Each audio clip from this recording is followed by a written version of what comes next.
Hello नमस्कार, मी Namita kitchen queen मराठीमध्ये तुमचं सर्वांचं मनापासून स्वागत करते। आज मी तुमच्यासोबत चीज मायो स्वीटकॉर्न चॅटची रेसिपी शेअर करते। त्यासाठी मी इथं 2 चमचे तूप घेतले, त्याच्यामध्ये स्वीटकॉर्न व्यवस्थित खमंग असे भाजून घ्यायचे। थोडं भाजल्यानंतर त्याच्यामध्ये लसूण घालायचं, लसूण थोडंसं जिरं टाकून परतून घ्यायचं। परतून झाल्यानंतर ते एका डिशमध्ये काढून घेऊन त्याच्यामध्ये तिखट, चवीप्रमाणे मीठ, थोडंसं चिमूटभर गरम मसाला घालून घ्यायचं आणि अर्धा चमचा मी रेड चिली सॉस घालायचा आहे। तुमच्या आवडीप्रमाणे तुम्ही कमी जास्त करू शकता। मी हे लहान मुलांसाठी करते, त्याच्यामुळे मी याच्यामध्ये कमी प्रमाणात मसाले घातलेले आहेत। त्यानंतर मी मायोनीज 2 चमचे घातल्यानंतर किसून घेतलेलं एक क्यूब मी हातावरती मॅश करून घेतलेलं चीज घालत आहे आणि व्यवस्थित असं मिक्स करून घ्यायचं। व्यवस्थित मिक्स करून घेतल्यानंतर त्याच्यामध्ये थोडीशी कोथिंबीर घालायची।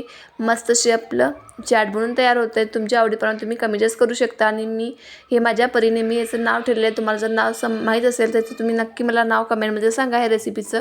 आणि चला आता आपण जर तुम्हाला पूर्ण डिटेलमध्ये व्हिडिओ बघायचा असेल तर त्रिकोणवरच्या त्रिकोणावरती क्लिक करा आणि व्हिडिओ बघा। थँक्यू।